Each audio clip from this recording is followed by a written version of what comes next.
Bedlam, absolute insanity at Ball Arena tonight.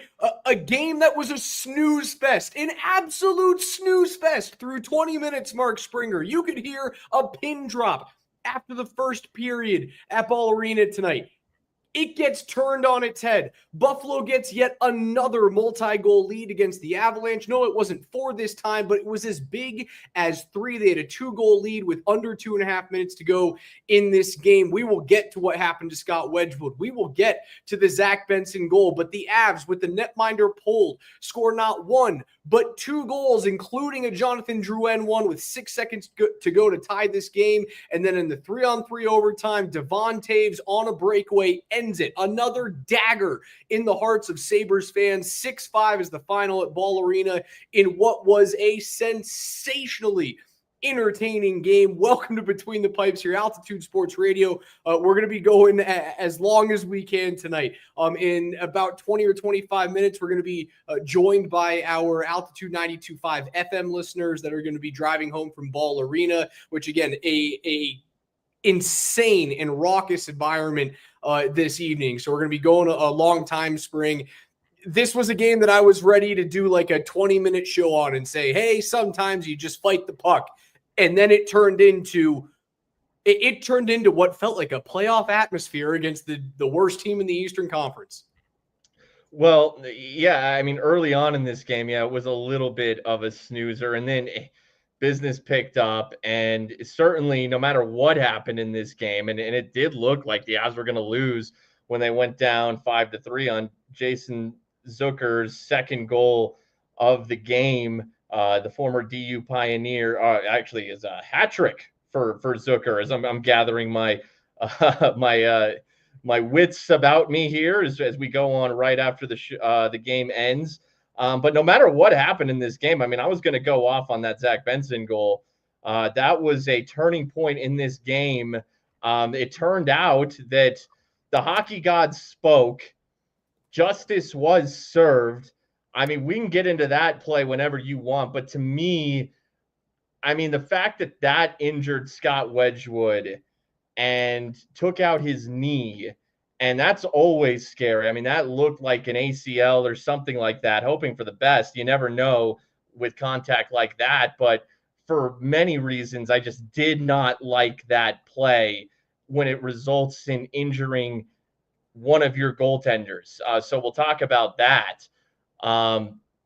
But yeah, the Avs stormed back, and they were without Valeri Nichushkin tonight, Raj. And I thought when it was a slower start and the Avs were struggling to find their offense a little bit, it was like, man. I mean, man, Nichushkin is such a great player. Is this the difference? Is he what they're missing tonight when they're down 3-0? And I tell you what, I swear to you, man, I thought, who needs to step up? Like, okay, you don't have Nichushkin. Who needs to step? Who can be the guy that is an extra igniter, who I think has been maybe just a tick quiet of late, which is funny because he's had an amazing season, and that's Cale Makar. The first guy I think is, man, who I think could be the difference in this game is Cale Makar, and he was in many ways. The goal he scores to get the Avs back in this game to make it 3-1 gave them some life, and even strength goal. I mean, just sick from Cale, short side, going top shelf against Ukko-Pekka Luukkonen. And then the deep slap shot that with bodies in front that goes top shelf. I mean, Cale Makar, to me, saves this game, really, but it's so many little plays mixed in throughout. Just what a game. What an absolute game. Cale was sensational this evening. The slap shot, as you just mentioned, to get the Avs within 1 when it felt like after Zucker's third goal of the night had basically put a nail in that coffin. You pulled the goalie once again. You had all the momentum. The puck finds Cale for a one-timer, hammers it through a really good screen in front. I want to say it was Arturi Lehkonen who was the screening player right there. And then with 2:25 left in this game, you felt like Colorado had enough going. McKinnon won draw after draw after draw, and that's something that's not typical of Nathan McKinnon, is winning a bunch of faceoffs, and he won them at the exact right time, right? He won 4 straight draws in the Buffalo zone after they had taken icings, and if he doesn't win that final one, you don't get the opportunity to get the puck to Jonathan Drouin. Kale was excellent tonight. I thought Miko was good. And this all starts. This comeback starts with one thing. And that is Jared Bednar having his finger squarely on the pulse of his team and the emotions of the game. And he calls the best fuck you challenge that I have ever seen in my years covering this team. He knew he was going to lose the challenge on the Benson goal. He absolutely knew that we're going to go kill a penalty for 2 minutes. But he looked at TJ Luxmore square in the eyes and went, you know what? This is my middle finger to you. You bungled this call. My goaltender was clearly out, very injured, and you decided not to blow the whistle. So what I'm going to do is I'm going to make sure that I get a word in with the league. I'm going to allow Ball Arena to eviscerate you with booze for the next 5 minutes. And it's also going to send a message to my team that, hey, I'm not going to take this. Like, I'm going to do everything in my power right now to show that you guys don't deserve what's happening on the ice. I thought it was a wonderful challenge from Bednar, knowing that he was going to lose it. He was going to lose that. 100% of the time he was going to lose it. Parker Kelly knocked Zach Benson into Scott Wedgwood. And what happened, unfortunately, is what the NHL consistently does. They don't give a damn about player safety. As much as they want to tell you they do, they don't. And Wedgwood is clearly injured. He's holding his leg. Luxmore's on top of the net looking at the netminder. And I'm sure he probably hears Wedgwood, I'm assuming at least wincing in pain, right? He couldn't get off the ice under his own power. And for the play to not be blown dead was insane to me. But Bednar's wherewithal to challenge that play, I think, sparked the Avs. And that it's something that I think that if this team gets to where they are, you'll look back at this game and you'll look back at that moment and go, this is where they started to really come together and gel. Well, speaking of spark, I thought they were really sparked after the Makar goal that made it 3-1. I thought since that goal with 5 minutes to go in the second period, they upped their intensity a lot post that goal. They cut it to a 2-goal deficit. They knew they came back down 4 in Buffalo. Now they're on home ice. It's just 2 goals. That to me is what really sparked him. Okay, I'm gonna disagree with you a little bit on the Benson play. I don't think, and I watched this several times, I don't think Parker Kelly even nudges Zach Benson on that play. Is it goaltender interference? Rush, go watch it. Okay. If you want to disagree with me, fine. And I will walk you through it frame by frame if you want to bring it up. Here's how this play goes down. Is Peterka, left-handed shot for the Sabres, is carrying this puck around the end boards behind net. He's moving right to left from Wedgwood's perspective behind him, carrying the puck around the net. Zach Benson, young 19-year-old player, 19 years old, inexperienced, first-round pick, 12th, 13th overall of a year or so ago. He sees Peterka go around net, up towards the blue line, skating in that direction. Zach Benson on the far end of the ice says, oh, Peterka might throw a centering pass towards the crease. So Zach Benson does what you should do. He goes towards the crease. Peterka, though, does not send a cross-ice pass into the crease slot area where Benson was coming to maybe receive a little one-time tip. We saw Middlestat score on a goal like this. It was from a different angle, but still in the Winnipeg game. Peterka does not throw that cross-ice pass. He goes dump pass behind him with the backhand right back where he came from, right back down those same end boards where he came from. Okay. Zach Benson realizes this, and he says, oh, shit, I need to turn around. Now I need to go try to hunt for this puck that's going behind net and into the corner. When Benson turns around, he runs into Parker Kelly. Parker Kelly was merely tailing Zach Benson. Now, the Avs had an issue in this game of manning up, of marking the forwards in front of net tonight. Parker Kelly, a forward in a defensive role here, says, not on my watch. I'm tailing Zach Benson. I'm going to mark someone here. Benson turns around. Oh, shit, there's Parker Kelly, and runs into him. If you watch Parker Kelly on this play, Parker Kelly does not extend at all. He doesn't. How many little cheap cross checks did we see in this game? Parker Kelly doesn't throw any sort of stick, not even a hand check. This is Benson turning around and running into Parker Kelly. And that causes Benson to fall down right onto Scott Wedgwood. So, look, goaltender interference, it seems to be such an ambiguous rule. But if we want to say that Parker Kelly initiated the contact, I disagree. I think the first domino that causes this car crash, it's like something on the highway where someone swerves and now all of a sudden you look behind you and there's freaking flames because now you've caused the 10-car pileup. Benson causes the 10-car pileup just by now. He's in the crease. Kelly's just marking him. So I don't know what you do there, but I will say that Parker Kelly does not check or push Benson at all. So that's part of the reason I really don't like this play. This is what Mackenzie Blackwood had to say about this game. We'll get into that explanation here in a second. Just gives some life, gives them some life. Like, I mean, it just shows you that that they care. They're not just getting pushed around and being pushovers. They're fighting back and saying like, this game's not going to be over easy. We're gonna be around all night and continue to push. So I think it's good energy. Blackwood talking about the Avs response after that play. I do think you have a point. Like, don't get me wrong, you have a point with Benson.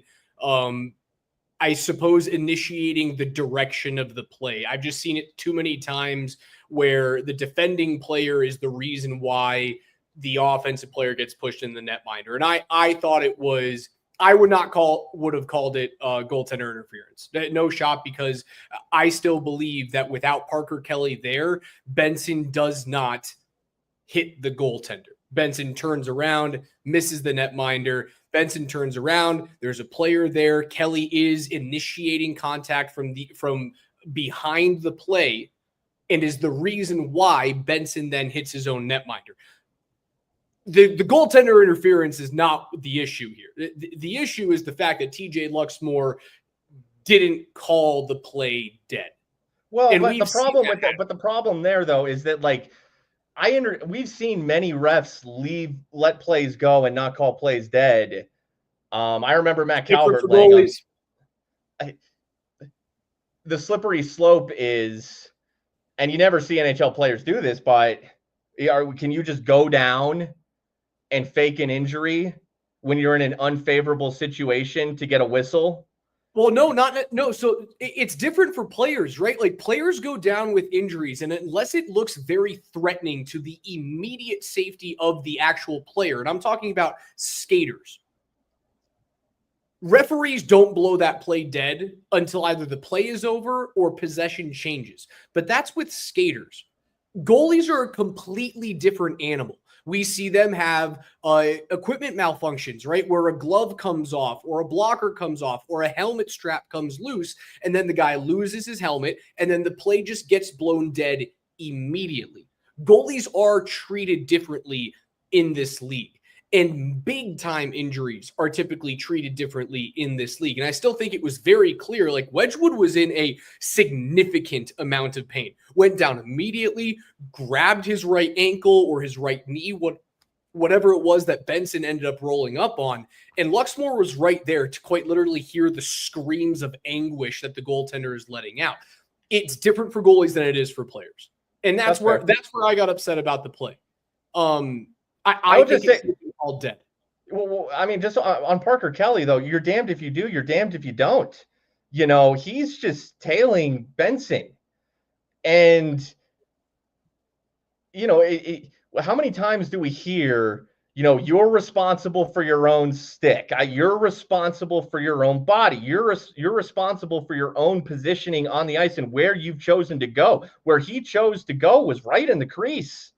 So I'm sorry that Peterka decided to go behind net instead of in front of net like you were anticipating. If you want to make a 180 turn, well, Parker Kelly has every right to tail you as a defensive forward. It is Benson who causes the pileup. Look, I'm not saying Benson is dirty. I think it was a little, it does reek of a 19-year-old player who has inexperience and is unsure of positioning on the ice. Like that, there are elements of that stand out to me. And I just think that for the Avs to lose a goaltender due to injury in that sequence, it's frustrating. And now maybe Bednar challenges as the FU, as he's saying, well, knowing he's going to lose, it puts him on a 2-minute penalty kill. Well, shout the fuck out to Logan O'Connor, who on a face-off in the neutral zone, he's lined up on Benson, and Logan O'Connor gives him a good cross-check to the upper body right off of the draw that Parker Kelly wins. And you want to talk about hockey gods, you want to talk about justice, that puck wraps around, finds its way to Parker Kelly, who feeds a great outlet pass to Logan O'Connor. And we know how dangerous OC is in those shorthanded breakaway situations. And he gets speed to get through the two deep defensemen. It's great little burst from O'Connor. Draws the hook on Alex Tuch. That starts a sequence where, now the whistle starts to turn. Justice is served, hockey god style. Because that goes from a penalty kill to a 5-on-3 advantage, starting with the hook on Tuch.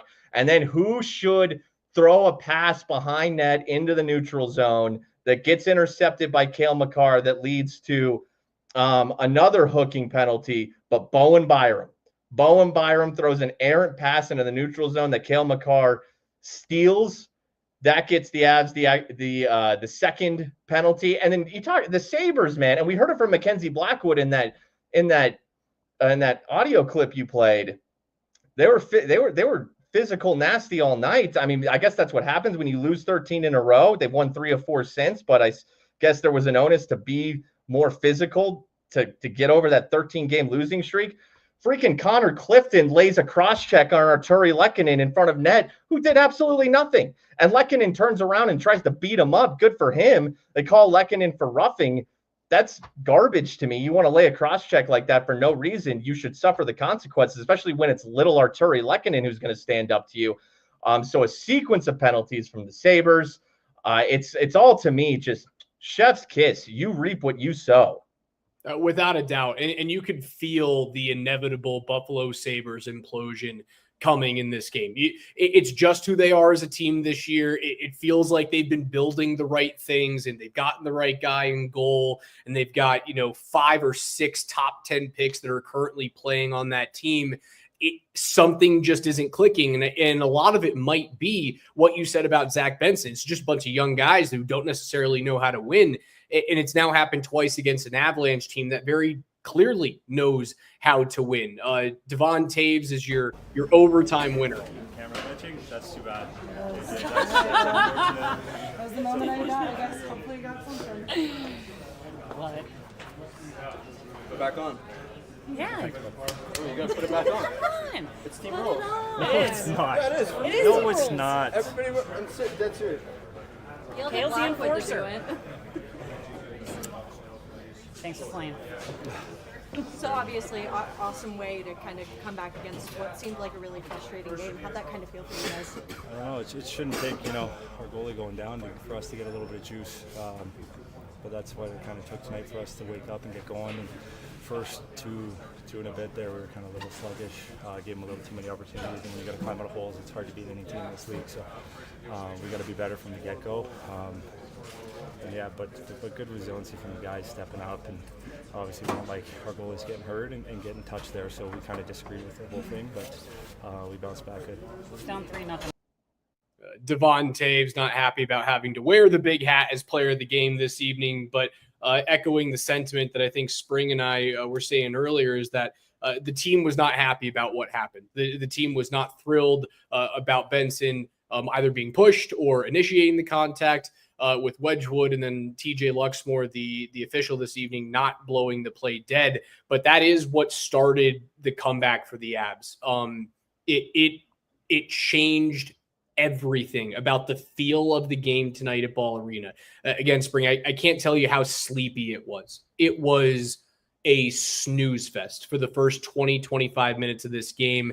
McKinnon's goal is kind of a a fluky bounce off of Bowen Byram. It gets called back on an offside review, and it just felt like it sucked all the energy out of the building. And you got that type of play, which again, it might turn out to be like really devastating for the Avalanche. It didn't look good for Scott Wedgwood. Unfortunately, that's the spur that they needed to start really playing hockey this evening. It's funny. It takes like catastrophic events for the Avalanche to decide to skate against a bad team like Buffalo. It's happened twice now. Catastrophic goaltending, and then and hopefully what is not a catastrophic injury to a really good goalie and a good dude in Scott Wedgwood. Yeah, Devon Taves, man. So, him and Cale Makar. What a duo that is right there. I'm going to be rooting for Canada and the freaking Four Nations because of those of Canada. I'm rooting for Canada because of those two dudes right there. It's the only time you can root for Canada. The World Juniors team got knocked out by the Czechs tonight. Yeah, rough go for them. And obviously Nathan McKinnon as well. But I mean, what a defensive pair Cale Makar and Devon Taves are. They're both +3s. Those are your top two in shots on goal tonight for Colorado. Makar leads with 5. Taves with 4, and your other +3 tonight was Jonathan Drouin, who had the game tying goal. But Makar and Taves, tremendous tonight.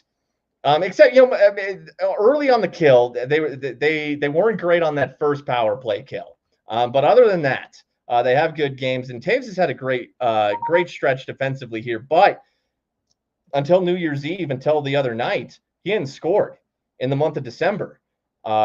Scored a big goal against Winnipeg to give the Avs a 2-1 lead. And here he scores a game winner tonight that was very reminiscent of Sam Girard's game-winning goal against Nashville from a month or two ago, stripping a dude near the blue line, winning the puck yourself and taking it up the ice yourself and scoring with a forehand snapshot to win the game walk-off style. So Sam Girard had his moment earlier this season. Devon Taves with the near replica moment here tonight. And it's just so good to see for a guy who hadn't scored much of late, but has been playing very sound defensively, always in the right spot, good back checks, bailing the Avs out as a last man sometimes, many times. So Devon Taves, well-deserved tonight. Devon Taves was excellent this evening. The D-core was quite good tonight. I've been waiting for D-Mac to send this to us. Here's the head coach. Go ahead.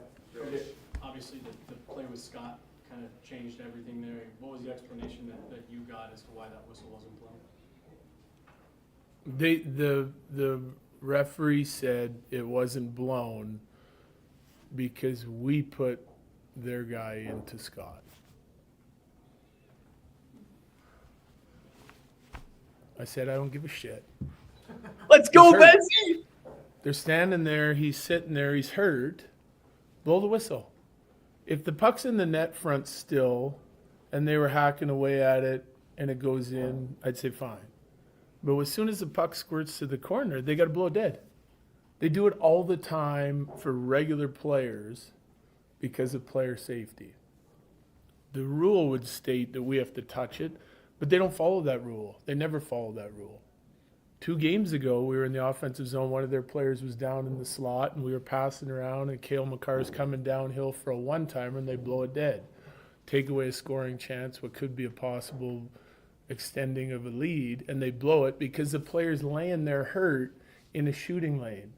So it's the same thing for the goalie. If he's hurt and he's not getting up, and they can evaluate that, and they're standing right there looking at it, the whistle should go.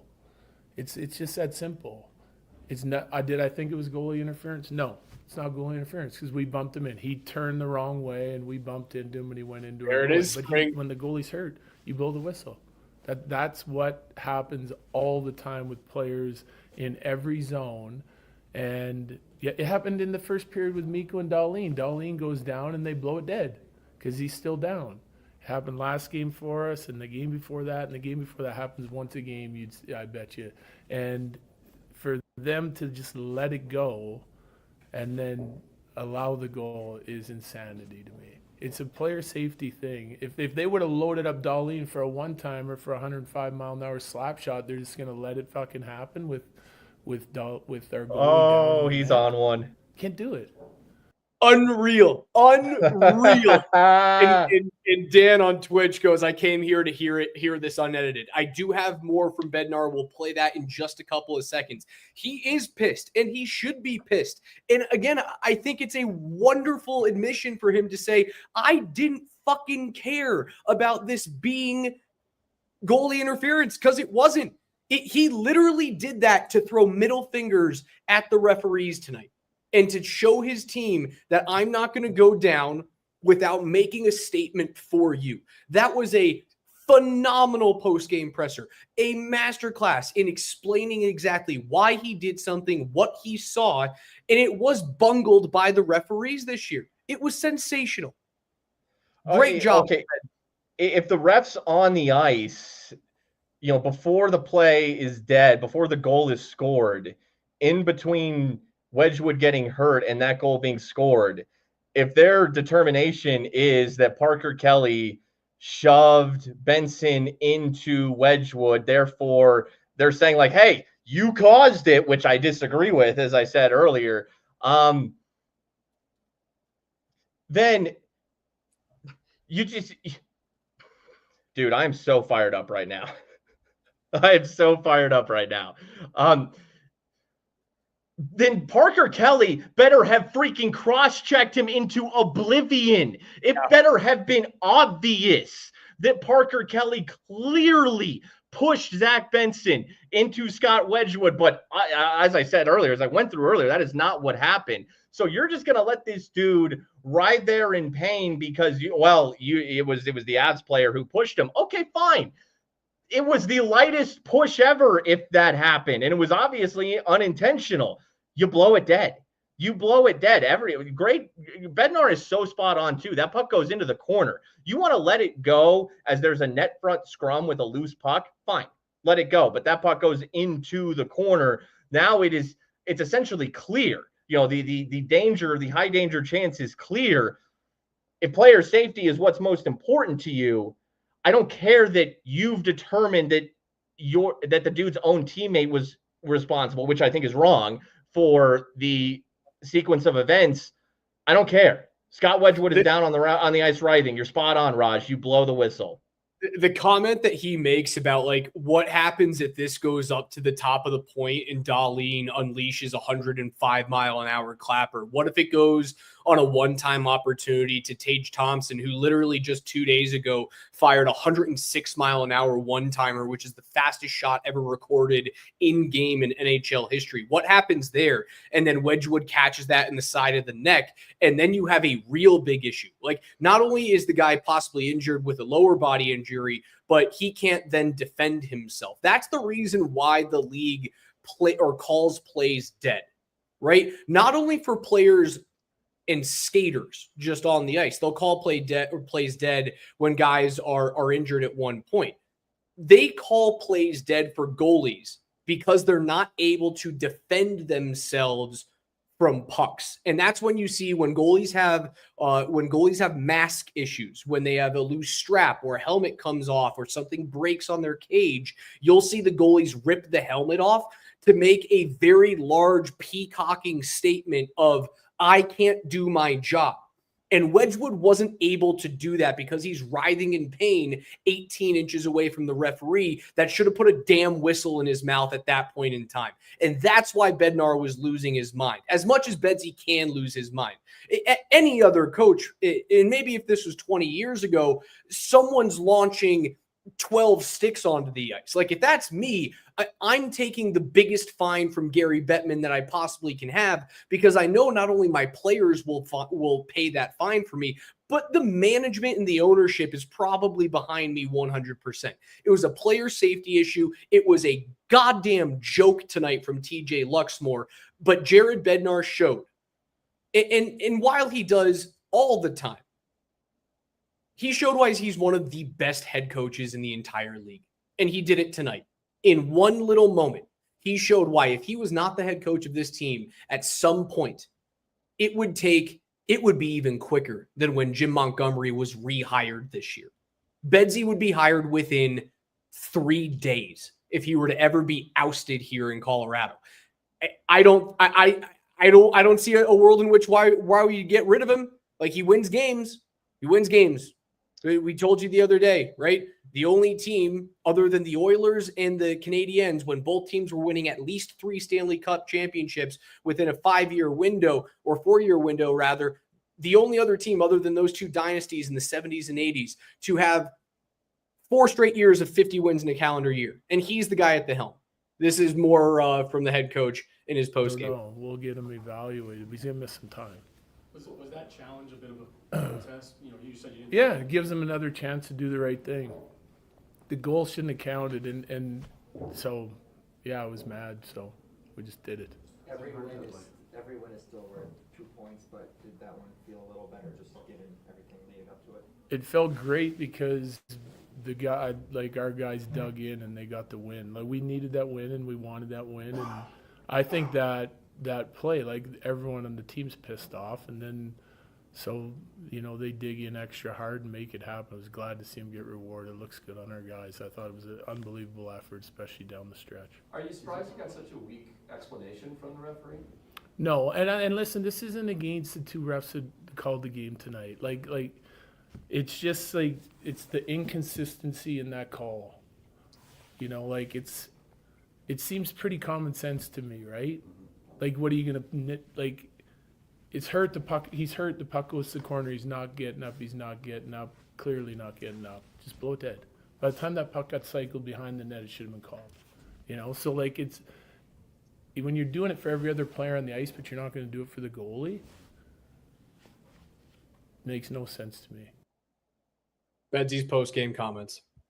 Okay, well, you know, so the refs admit that they see it because it's possible. I don't know. Before we hear post-game comments, it's possible that they just missed what happened, and that, you know, a ref, you know, looks away for a second, looks back, whoever's behind net or whoever's closest to the play is like, oh crap, Scott Wedgwood's down. Oh well, I didn't really see what happened. We'll let this play go because who knows? Who knows? Maybe he blew a tire on his own accord. Who knows? But no, they clearly saw it. They think that Kelly pushes Benson into him, and that's why they let it go. See, now going back to the goaltender interference challenge, though, it's probably not goaltender interference. It's probably what it was it's just incidental contact, really, between Benson and Kelly. So when they go and review for goaltender interference, they can't call that because they don't see that. They can't rule on replay, hey, we should have blown this play dead because Wedgwood is down on an incidental play, on incidental contact between Kelly and Benson. It wasn't really Kelly's fault. We should have blown this play dead. They can't change their mind on that on review. They can't say, oh, we missed that. It's either goaltender interference or it's nothing. And because, yeah, there wasn't goaltender interference, their hands were tied. Bednar and the Avs are just pissed. It's a futile try to challenge. It's sending a message, sure. That could have only been called correctly in the moment, and it was not. No, it certainly was not called correctly in the moment. Jared Bednar was livid about it, and he was fiery in his post-game presser for very, very good reason. I'm happy that the coach went to bat for his team. I'm thrilled that the team was there to respond in this situation. And respond they did. And honestly, I would have felt this way even had they not pushed this thing to overtime. But to do so when you're down by 2 goals with 2.5 minutes to go and the netminder pulled, like it felt like it was going to be one of those games where you look back and you go, yeah, 2 points were kind of stolen from you this evening. And somehow, some way, this team digs down deep and they get this thing done.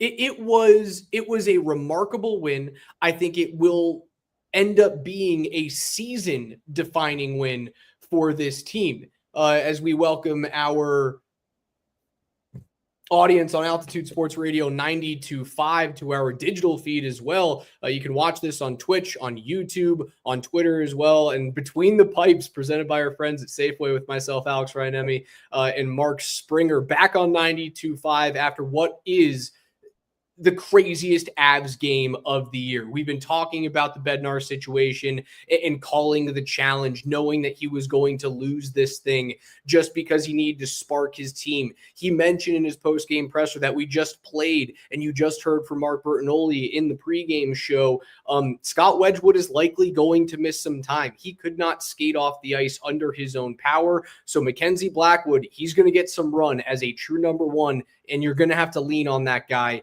Luckily, a lot of these games are coming up at home. I know you got a 3-game roadie coming up soon, but you play a lot of home games in January. Well, look, Scott Wedgwood is a very good goaltender, an excellent backup goaltender. If he's your backup, you're doing well. That to me is one of the better backup goaltenders in the NHL. And yeah, it sucks that they might be without him for a little bit here. What are we looking at, Raj? Trent Miner as the backup going forward. We'll see how long the Wedgwood injury is. I mean, look, I don't know if it was a knee or an ankle. If it's an ankle, is that thing broken? A broken ankle is, to me, worse than a broken foot. Like Colton was able to come back from the broken foot in just over a month. I don't know about broken ankle. That feels longer to me. Maybe it's just a really bad sprain of the ankle, or if it's a knee, is it a sprain?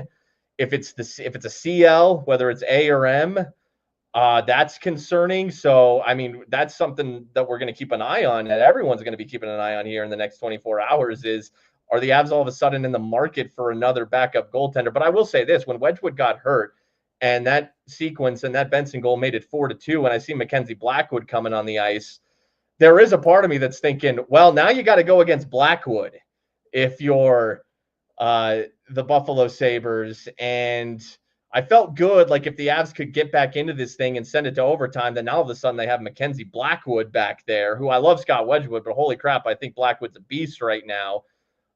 So loved, I love the comfort I feel with Blackwood, but how long Wedgwood's out becomes very interesting, as we thought the Avs shored up their goaltender room for the rest of the season. Yeah, you definitely thought you did. And yeah, it's going to be Trent Miner and Kevin Mandolese. It also might bring into the equation whenever the KHL season is done for Ilya Nabokov. He's said through his management that he plans to sign a contract in North America next year with the Avalanche organization. It might be, again, and this is thinking about worst case scenario, it might be as soon as this year where you need to look at a guy that you drafted this season and say, hey, we need a backup. And it's very clear that you're the best goaltender in the Continental League. You might have to step in and be this team's version or this team's version of I'm blanking on the goaltender who backed up Darcy Kemper. Oh my goodness. Francouz. Pavel Francouz. You might both have to be playing in the KHL, both KHL guys to the both NHL. Guys who won the award as best goaltender in the KHL. Hey, that's impressive that Nabok's won best goalie in the KHL, and he's 22 years old. Or I think he's expected to win it this year. Oh, this year! Wow, I mean that's K is a good league, and Pavel Francouz proved that. He was a great goaltender in that league, and then was a very fine goaltender for the Avs as well. But Francouz was like 30 years old at that time. Nabokov's 22. But here's the thing. If that became the situation, at least he's the backup. He's backing up Blackwood. It's spot starts down the stretch, second nights of back-to-back. And this is, look, we're just pontificating. Let's say this is a longer-term thing for Wedgwood. I mean, I am honestly a little concerned about this. Like the way Wedgwood went down holding the knee, it does concern me. So at the least, Nabokov, if that's the route they went later in the season, you hope he would never even play in the playoffs and Blackwood stays healthy and he's your guy. Yeah, you're going to have to lean on Mackenzie Blackwood and his 5-year, $5.25 million average annual basis extension pretty heavily coming up soon. I don't know what the plan will be for the organization if this is a long-term injury for Scotty Wedgwood. Likely it'll be Trent Miner. Maybe you'll have to find another goalie somewhere on waivers and sign that guy. Like maybe, a Kaapo Kakkonen type of player becomes available to you. I don't know if they would want to invest more draft capital in a stopgap goalie because they've already done so much so early in the season that eventually you're going to need those draft picks to make a move at the trade deadline in March. Do they believe in Trent Miner enough? I would say probably not at this point. Can you rush a guy like Nabokov over from Russia? No, you cannot. You're not going to be able to do that. You're going to have to wait until that season is over and his contract is up to make sure that like that's even a bridgeable option for a super young netminder. It's going to be it's going to be a whole lot riding tomorrow morning when we hear about Scott Wedgwood's future. For me, it looked like a knee. That's what he was grabbing. He didn't put any weight on it whatsoever. I've had issues with that in my past where like you tear an LCL and you can't do anything about it for at least 8 weeks. I hope that's not it. I hope it was a little weird tweak and you stay off of it for a month and a half and he's good. And you just deal with 5 Trent Miner starts between now and then he gets healthy for the playoffs. I just hope it wasn't as bad as it looked, Spring, because you said it right.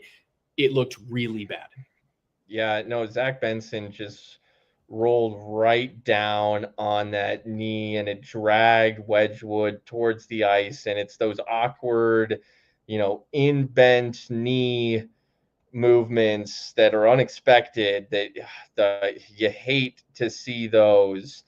And so, there's a reason that Zach Benson took a shot from Logan O'Connor, that Logan O'Connor gave him a good cross-check off a face-off win. There's a reason that everyone driving home right now from Ball Arena who's listening to us on 92.5 FM is we're happy to be back on those airwaves following this crazy game. That's why you driving in your car right now booed your asses off at Zach Benson every time he touched the puck. He gets that treatment now. He, to me, is responsible for his position on the ice. And I'll say it again for anyone who's just joining us. I don't think Parker Kelly pushes Zach Benson. I think Benson is trying to make a play on a puck that was redirected in an area he wasn't expecting it to go. But nonetheless, when you turn around to go chase a puck, you better be aware you're in the crease and that there are bodies around you. And Benson goes down like a sack of potatoes when he hits Parker Kelly because, Kelly doesn't see him. He's like, oh, he's turning around. Boom, down goes Benson. Boom, down goes Scott Wedgwood's knee. And I just don't like the optics of a 19-year-old kid, an inexperienced kid. I give him credit for being aggressive in a dirty area, but you got to be responsible for your body. And the irresponsibility to me leads to a potentially significant knee injury for Scott Wedgwood. 303-504-0925 is where you can reach us. If you're listening on 92.5, that's on the Shop Mazda text line. You can also watch us on twitch.tv/altitudesr, courtesy of our friends at Safeway. We're live on YouTube. We're live on Twitter as well. Jump into the chat rooms there. We'll put your comments up on the screen as the evening goes through. We are commercial free on 92.5 right now for the next 20 minutes or so. Avs huge 6-5 comeback victory against the Buffalo Sabres. Let's move on from the Wedgwood situation, from as heated as we have heard Jared Bednar in his tenure as head coach of the Avs. And let's go into this crazy comeback, right? This was a 3-0 lead for Buffalo at one point in the second period. You get a Cale Makar, a highlight reel Cale Makar goal. Like when he gets inducted into the Hall of Fame on a first ballot one day into the future, this is a goal that's going to be on that highlight reel, the one that makes it 3-1. Spins a guy into the ice, finds the short side, throws it up over Pekka Luukkonen's left shoulder, and it gets the Avs a little bit of juice there. Going down 2 into the third, Ross Colton gets a goal within 1 minute and 5 seconds into that final frame to go 3-2. Benson gets the goal that we've talked about ad nauseum throughout the start of this show. And at that point, it felt like the Avs were on the comeback trail because of all the energy that got injected square into Ball Arena.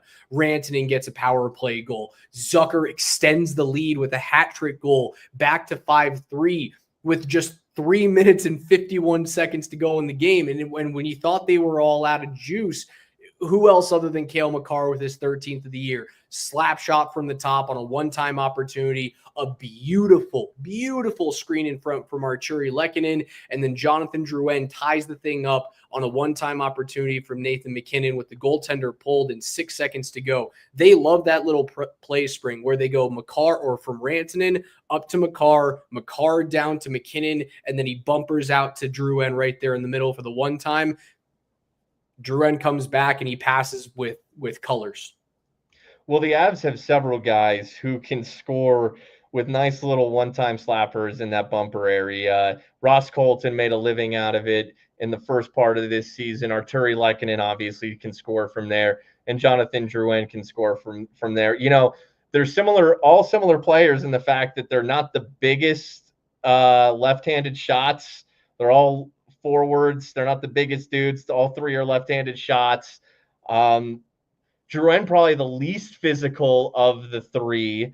But man, he's really shown more toughness in his Avs career than I expected from him. And so he can beat you in that area just like the other two, and he does right there on the game tying goal. That was, the Avs, I think they win the initial faceoff in that sequence after Buffalo called the timeout. We saw both coaches call timeouts late in that game. Makar let a ripper go after the faceoff win that nearly went in. Just missed high wide-ish. But the Avs were able to keep the puck in the zone, and then it's, you went through the play, and Drouin finished it off. The way that this game unfolds, I want to go back and look at the second goal that's scored in this game. Bowen Byram gets his 5th goal of the season, and look, Bo can do this. That Bo goal that we saw, backhand, through the crease, outweighting Wedgwood, who nearly makes a sprawling pad save. We've seen Bo score those types of goals. Bo can do that. That's one of his benefits as a defenseman. Now, this play happens, though, because it's the top line out there. It's MacKinnon, Rantanen, and I can't even remember the other forward because I kind of mixed and matched tonight. But the top line had been out there for a little bit of an extended shift, and Josh Manson really wants to make something happen because he knows he's got the top line out there with him. So I think it's Manson himself who cuts to net. It's either MacKinnon or Manson. They're trying to combine on a play towards goal. I think it's Manson, the defenseman, who's cutting towards net. MacKinnon tries to feed him. Manson kind of is wild in front of net. It was a tough little look. But that leaves just Keaton Middleton back. So I appreciate the aggressiveness for Josh Manson, but that leaves Keaton Middleton back as the lone guy. He gets beat on the little cross on the 2-on-1, and Byram scores.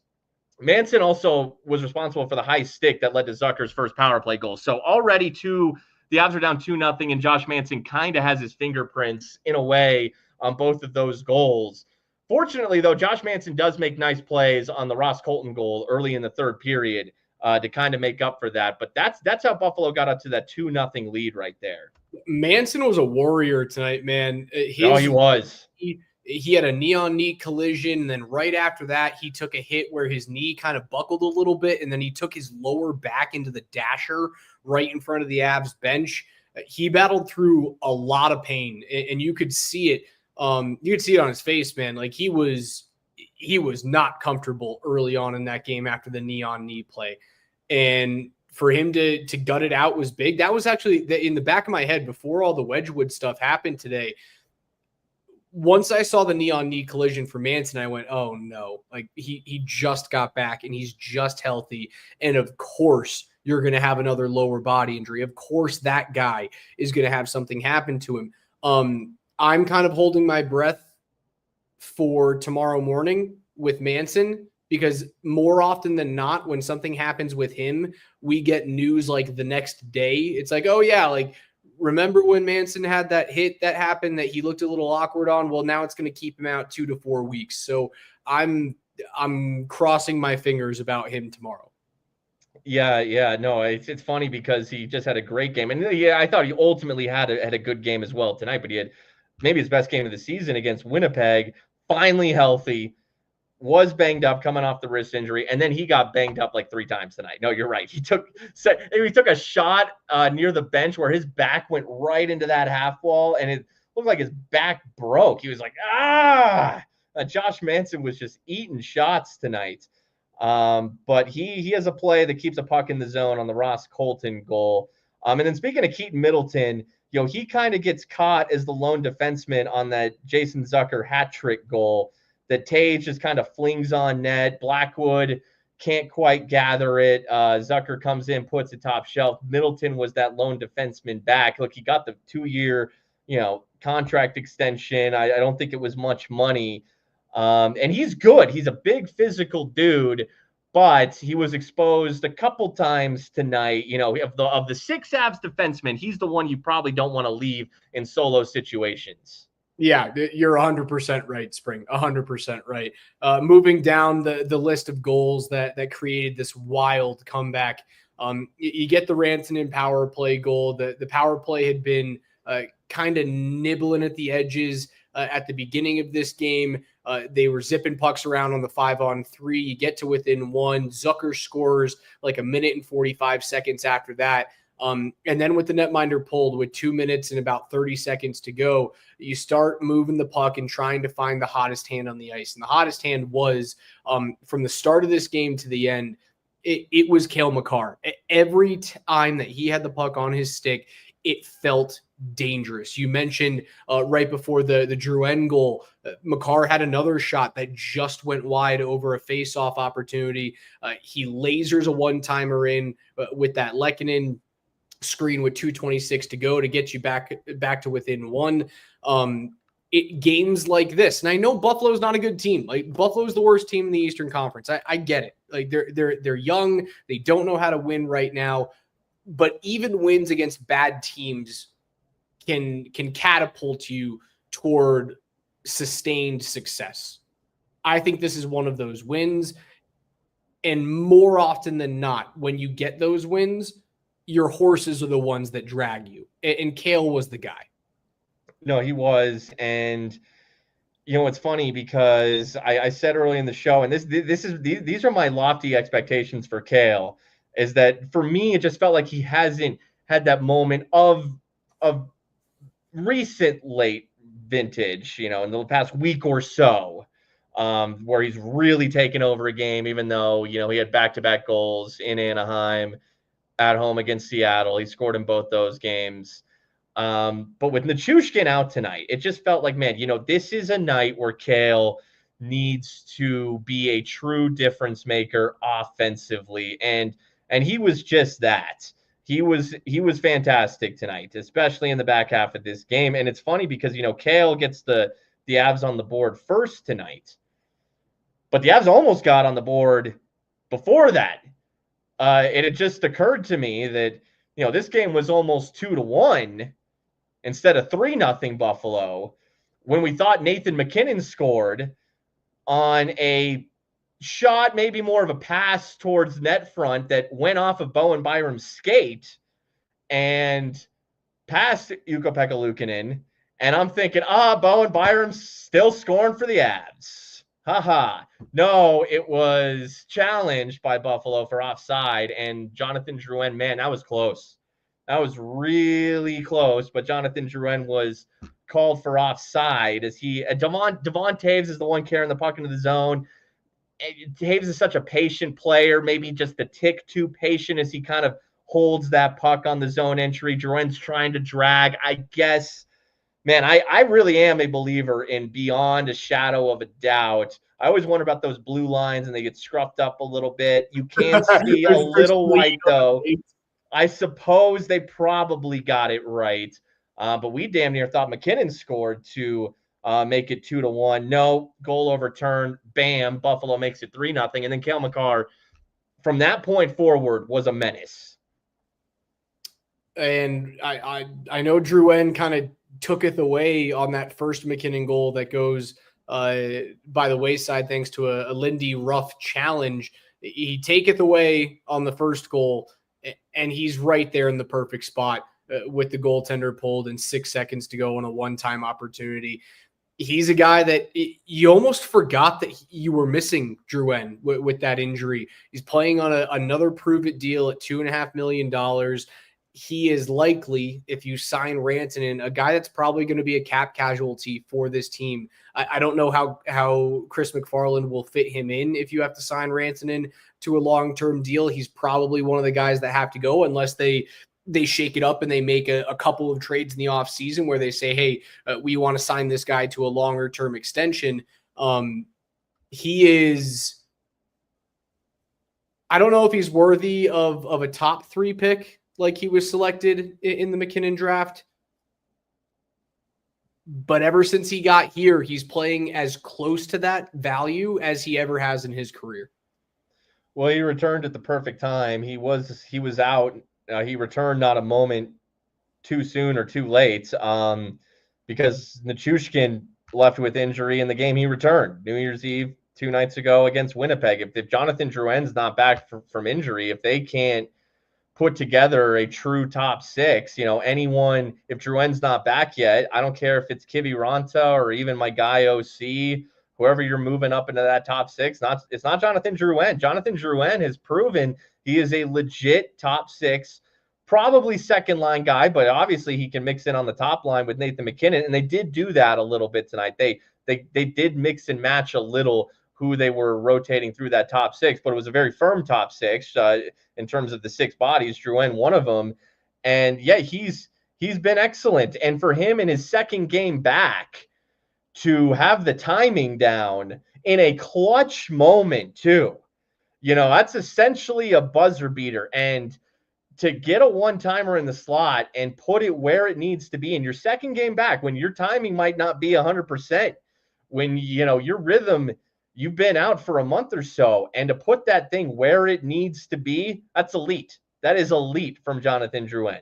It certainly was. Game time goal with 8 seconds remaining in regulation. It's the latest by an Avs player since January 17, 2015 in a regular season game when McKinnon did so with 7 seconds to go. It's the latest by any team this season when San Jose did it with 9 seconds remaining in the game this year. A lot of people remember the buzzer beater from Nazem Kadri, but Nazem Kadri was a game winner and not a game tying goal there. So Drouin getting the Avs back into overtime, and then Devon Taves, he factors in on 3 goals, 1 goal, 2 assists, the player of the game for the Avs, the number 1 star of the game, as selected by one of the Colorado youth hockey coaches at the game. He scores that overtime winner. It's his 7th 3-point game, and he trails only Cale Makar, Tyson Barrie, Sansa Ojelynch, and John Michael Lyles for 3-point or more games by Avs defensemen. He was excellent tonight. In that breakaway, man, like those defensemen, they keep it simple on breakaways. Do a little quick fake, try and snap one as hard as you possibly can. More often than not, I kind of like those guys on breakaways. I'm trying to count here because I had said that Taves hadn't scored in the month of December until Tuesday night against Winnipeg when he gave the Avs a 2-1 lead, and then he scores in his second straight game with the game winner here tonight. He actually hadn't scored coming into New Year's Eve since November 11th, which November 11th. It's been damn near 2 months. And then Taves has goals in back-to-back games. After not scoring since November 11th, I was trying to count it up. It's like at least 20 games. But November 11th, Raj, funny enough, was the 3-2 home winner, the overtime winner for Sam Girard against Nashville. Taves and it was kind of the same move. Taves had scored earlier in that game when Taves really, it was just the opposite end of the ice. Girard was closer to the camera side, the hard camera side. Taves was on the other side of the ice, away from the hard camera side. But both Girard and Taves have stripped players and then taken the puck down the ice to score overtime, unassisted game winners going top shelf. And Taves' last goal was in that game when Sam Girard did it himself. That dispossess of Tage Thompson was great on the half wall, and for him to make a little one-handed chip through Thompson's legs to himself, a wonderful individual play. And that's when guys around the league talk about Devon Taves as a top 10 D-man in this league, that's the play that they're talking about. They're not talking about the breakaway. That's the bonus. That's the cherry on top. The sprinkles on your Sunday is the fact that he can go down and has the speed to pop himself on a breakaway and then bury one in that type of moment. That's just bonus stuff. When they're talking about Devon Taves being a bona fide top 10 two-way defenseman, they're talking about his ability to close in space and take what should have been a disadvantageous situation for the Avs with Buffalo getting a fresh set of legs on the ice, with their best player having the puck, or at least their best forward having the puck on his stick. That's a spot where the Avs, unfortunately, are probably playing catch-up in a little bit of panic and scramble mode, trying to find a way to get man-on-man coverage in a 3-on-3 situation. He closes in space. That's a big body. It's a 6'7" player in Tage Thompson. Pushes him into the wall, dispossesses, springs himself on a breakaway. That's elite stuff. There's a reason why he's a top pairing defenseman for Team Canada in the Four Nations Cup alongside Cale Makar. It's not just because he's Cale Makar's buddy. It's because he's damn deserving of it. No, and the fact that it's Tage Thompson who he strips too, who, is like 6'7". As Devon Taves isn't small, but he's not big. So it goes to show how important positioning is, how important accuracy with your poke checks are, and where your stick is.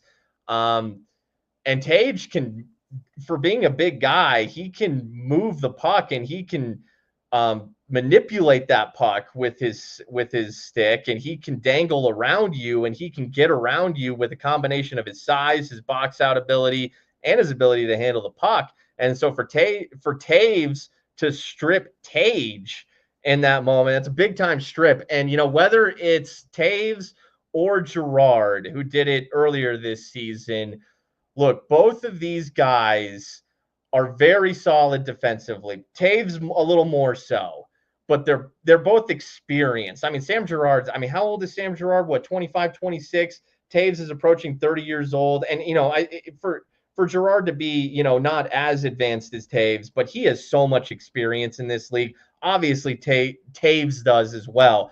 Both those dudes know what the hell they're doing out there. Girard and Taves both have the wherewithal to convert defense into offense and to skate on their own accord, to break out on their own accord, to handle the puck. We see these two jumping up into plays offensively all the time. They know how to work defensively to offensively.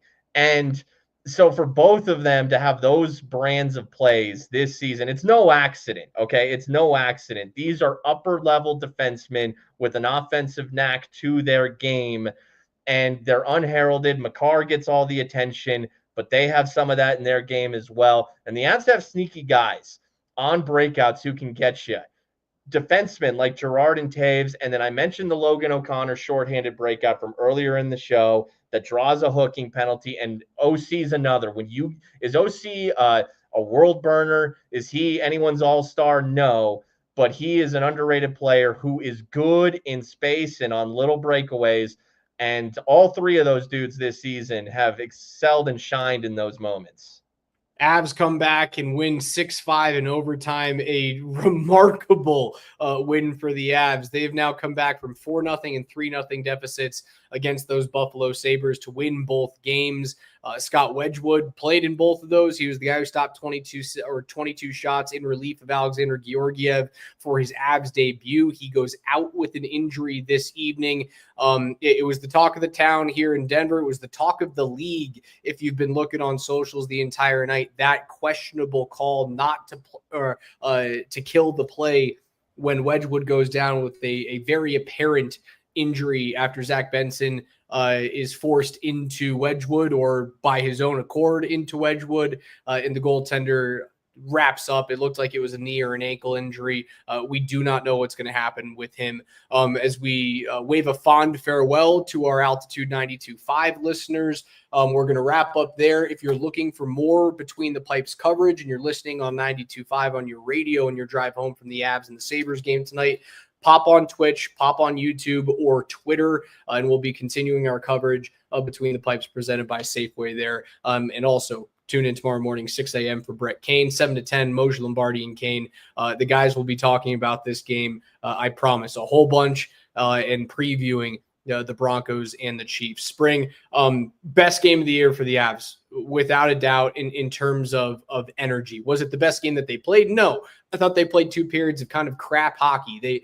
They were whacking the puck around. No one was on the same page. I thought the fourth line was kind of a mess today in the first 25 to 30 minutes of this game. And it ended up being the most entertaining hockey game that we've seen all season. And lo and behold, it's all the Avs got to do to get an entertaining game is to play the damn Sabres, and now you won't see them for the rest of the season. Hey, speaking of that fourth line, there was a play in the first half of this game where Oscar Olausson he caught my eye on a single solitary play. He was the Avs player kind of bringing it up through the neutral zone, working left to right, and he made some nice moves to kind of maneuver left to right as he entered the offensive zone. And then I think he threw a puck on net that Luukkonen saved, but it's like, all right, hey, a moment, a flashy moment from Oscar Olausson, a young player who was a late first-round pick who's just been marinating down with the Eagles. And, we've seen him before this season in spot duty as the Avs have tried to get a little look at him. I wonder if, is this a situation with him, Raj, where if he plays 10 games, they have to purchase his contract or whatever it may be, slow playing it with him? He's a guy who, of all we see them trade for Juuso Parssinen. They've given Priishapov, the 7th round pick, a look. They've given so many, Jerry Anala, Chris Wagner, a veteran AHL player, but nonetheless, they've not given Olausson a look until tonight. And he had a moment, and he's a guy that, man, he's former late first-round pick. I don't know. I'd like to see more of him. Yeah, I think I'd like to see more of him. I don't know if the fourth line is the spot for that guy. I think I've had this conversation about players like that. Like Jean-Luc Foudy is a player that I think deserves a chance in the NHL, but he's not a fourth line player. And the Avs don't have room in their top 6 for a guy like Jean-Luc Foudy. And I think Oscar Olausson, if he were to fit in, would be a top 6 type player. I don't see him being a bottom 6 player in this organization. I could be proven wrong. I thought he fought the puck tonight. I liked his legs, which is something that I wasn't anticipating being happy about tonight. Like I thought he moved his legs better in the second half of the game. I just don't think his puck skills were that great tonight. And again, you're being thrust into essentially an emergency situation to play. I'd like to see more of him, but I don't know how much I'm going to learn when he's only playing 6 minutes a night in a checking role, because that's not who he is. That's not who he was drafted to be. It's just that there's a log jam in the top 6 that he may never be able to break. Yeah. I get what you're saying. It sucks, though, because if you want a tryout opportunity with the Avalanche, you're starting on the fourth line because there's just no room. So you're inherently forced to play a more physical checking style. But, he can. He seems like he has a skill set that, could maybe pot a couple goals that, we haven't seen these plug-in fourth liners really contribute much offensively. Now, I know they're fourth liners. I know that they're playing like 5 to 8 minutes a night. But like Giovanni Smith, whoever we've seen on this fourth line hasn't really produced at all offensively. Maybe Olausen could be some of that. Now, when the Avs are fully healthy, like, guess what? Freaking Yoel Kiviranta is playing on your fourth line, right? Like, Yep. So, and that's another thing about tonight, man, is to come back without Valeri Nichushkin. It matters. It matters. He is at worst your third best forward, and he has been cooking over the last month. I thought, man, that this was a game where they missed Nichushkin. That's what I'm thinking halfway through this game. But when they come back and they're down 2 and they're down 5-3 and they pull the goalie with just over 3 minutes to go, like if any team in the league can pull that situation off. I mean, were you thinking this? I was thinking this. I was like, dude, there's a chance here. There's absolutely a chance. I was thinking it tonight. If you were to ask me that question 3 or 4 weeks ago, my answer would have been no chance. And everything changed when Chris McFarland traded for these two goalies. I went from going into Avs games and saying, I don't know what I'm going to get from a period to period basis. I have no idea what this team's going to do. And it was goaltending and injury as the two main factors into that thought process for me. When they made the trade for the goalies and simultaneously started to get pretty healthy, my mindset changed from that to back what I had in 2022 when I walked into every game and went, in what world do I think they're going to lose this game? It brought a swagger back to the team. It has brought a confidence back for me that they can not only win any and every game that they go into, but for the first time this season, in a situation like that where they pull the netminder, I went, yeah, I could see them doing this. Would it be the same thing if they were playing Dallas in that situation? Maybe not. Sure, playing Buffalo helps. Right. Gives you a little extra feeling of that confidence. I would not have had that thought process a month ago.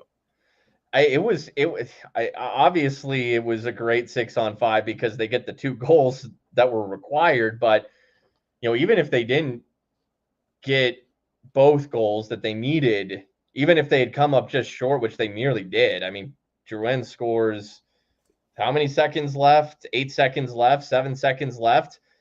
It was the 3+ minutes of the 6-on-5 were very good. Were very good. I mean, it helps having the timeout that Bednar called with about 90 seconds left because that helps you keep your top guys out there, gives them that breather. But man, those 3 minutes, Buffalo, all that they are able to do really to counter the 6-on-5 is throw pucks from deep in their own end down ice and pray for the empty net goal. And all of them went wide. All of them were icing.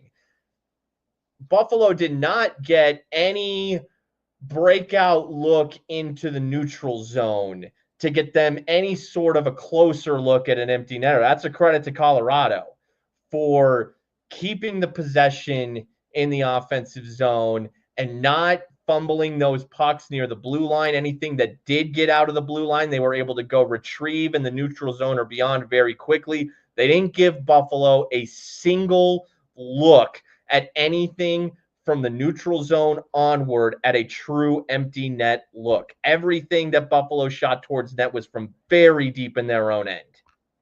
Yeah, it was a masterclass in playing with your backs against the wall and a masterclass in knowing you had the momentum, just trying to find a lane to get the puck to the net. And I think it matters. This might be me thinking too much into the end of the game. It mattered how they scored both goals and when they scored both goals. The Makar goal to go up 5-4 was a one-time opportunity from the top that required a screen in front. And it had come off of multiple opportunities like that, just trying to find a puck through the middle. And as a result, when all of those plays happen as a defending group of 5, when the goalie is pulled against you, you start to shrink and shrink and shrink. and get condensed in the middle of the ice because you know where the shots are coming from. And all you need to do is get a shin pad on it and deflect it wide. So as Buffalo is starting to do that, the Avs have already scored that type of goal. And the thought process is they're going to do that once again. And the same play starts to happen, right? It's that Rantanen on the far side up to Makar. It ends up being McKinnon feeding the one-time opportunity over to Makar to make the game 5-4. But on the Drouin goal, it goes Rantanen to Makar, and then they rotate. And instead of McKinnon staying on his half wall for the one-time opportunity, he drops down essentially to the goal line. And then Buffalo has to make a decision, a snap decision right there. Do you shrink and protect the house and continue to congest, or do you start to go out and start to attack that puck? And they get caught in the middle of no man's land, and that's where you find the soft area with Jonathan Drouin. I thought maybe I'm thinking a little bit too much into it, but now that I'm looking at like the sequencing of how it all happened, it could not have come together more perfectly. Well, and when Makar scores that slap shot from the point and there's bodies in front, it makes Buffalo think, oh, we gotta really get bodies in the slot to block that shot before it even gets through. And the Avs try, they before the Drouin goal on the faceoff win, like we've said, they try a Makar shot from the point again, but it's just wide. So all those Makar shots from the point pulls people inward, pulls Buffalo skaters inward towards the slot, and it leaves more room for Drouin on the just off left bumper. So now all of a sudden there's a little space around that clogged middle that has been created because Kale's just firing at will from back there. And look, it's impressive that they were able to get the screens to get the bodies in front on the Kale goal itself, the first empty net goal. All of that 6-on-5 and getting those shots through that come from deep is tougher when you don't have Valeri Nichushkin, who is your best net front screener and tipper of pucks in front of nets. Yep. One, because he's gigantic. Lekkonen's admirable at it. They're all admirable at it, but they're just not 6 foot freaking 4 and a tank like Nichushkin is. I mean, Nichushkin has been responsible for some Makar goals of late just because the goalie can't see Kale's shot because Nichushkin is right in front of him. And also Nichushkin is a great tipper as well. So it's even more impressive that they finished that final sequence without Nichushkin, who's your biggest guy, who Rantanen doesn't get net front. That's one thing I'm noticing of the Avs without Nichushkin is the only forward with true size is Rantanen, but he doesn't play like Nichushkin. He doesn't get in front of net for tips really. And man, in a situation like a 6-on-5, you'd love to have that, and they still got it done without that. I walked in alongside Val today to the rink when he came in his G-Wagon today. It almost ran me over as I was getting to Ball Arena. He was walking well. Like, it didn't look like he was very plagued by that lower body injury. So take that as you will in terms of his recovery from this lower body injury that Jared Bednar said earlier today with Moser, Lombardi, and Kane would be hopefully a day-to-day injury, if not maybe a miss a week or 10 days. He looked fine when he was coming in. I think he'll be back soon. I don't know if you really want to rush your players back right now. You see the stat spring? McKinnon, 3 assists tonight, gets his 50th assist this year. He is the fastest active player to 50 assists in a single season. Nikita Kucherov held the mark of 43 games to 50 assists. McKinnon did it in his 39th.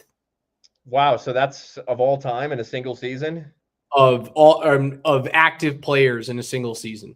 Okay. I mean, nonetheless, that is, look at what Nathan McKinnon has become. He is an assist man. We have been talking about this for years, for the past several years. It's really been an evolution of Nathan McKinnon as a pseudo point guard, as aggressive of a skater as he is, as dangerous as he is when he himself works towards the net, as dangerous as he is with his one-time slap shots on the left-hand side.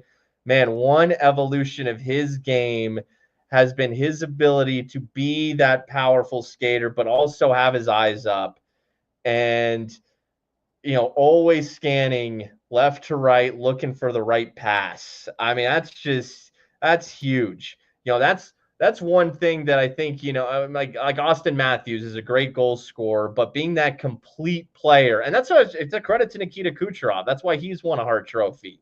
When you're that complete player, when you're a goal scorer who can also set up your teammates with the proper pass, that is when you have truly arrived as a great. And then that's Nathan MacKinnon. Yeah, he was great tonight. Makar was great tonight. It was an overall amazing team win. Again, bad hockey team. The Sabres are not going to make the playoffs this year. In the first half of this game, I'm sitting there thinking, like, damn, Buffalo's playing a pretty good game. Like, they'd won 3 of 4. And they had won 3 of 4 after losing 13 in a row. And I'm sitting there thinking in the front half of this game, I really was giving credit to Buffalo, thinking, the Avs are obviously not playing their best, but I thought the Avs were playing okay. I just thought Buffalo was playing a really sound, clean game. And then Makar scores, Colton scores, and then I think Buffalo, they lose their composure. They still have a 1-goal lead, and they were on a power play after the delay of game that the Avs had to serve, and they lose their composure. And that's how young teams lose games. They were up 3-0, 4-2, and 5-3 with under 3 minutes to go in this hockey game, and they lost. That's just an inexperienced young team that made little mistakes throughout the third period, and they just caught up to them. It's too many mistakes. And inevitability, you could feel it was happening. And you know what? Maybe this is the city of Buffalo throwing all of us here in Denver a bone for what's about to happen to the Broncos. When the Broncos make the playoffs after beating the Chiefs on Sunday, when they have to go to Buffalo and face Josh Allen, who's going to win the MVP this year, maybe this is the little bone that we get for being Colorado sports fans, because the Broncos are about to get just hammered by the Bills in a few weeks. Yeah, I mean, probably. But look, man, I got some Sabres fans who are, thinking I'm crazy for, putting some blame on Zach Benson for what happened there. I don't know. Buffalo sports fan. I wonder with you right now. I wonder if Bo Nix can't go up there and sneak one out the way that maybe your Sabres should have done it tonight. Buffalo's on my list right now is what I'm telling you. Got my eye on you, Buffalo. They're on your list. I love that.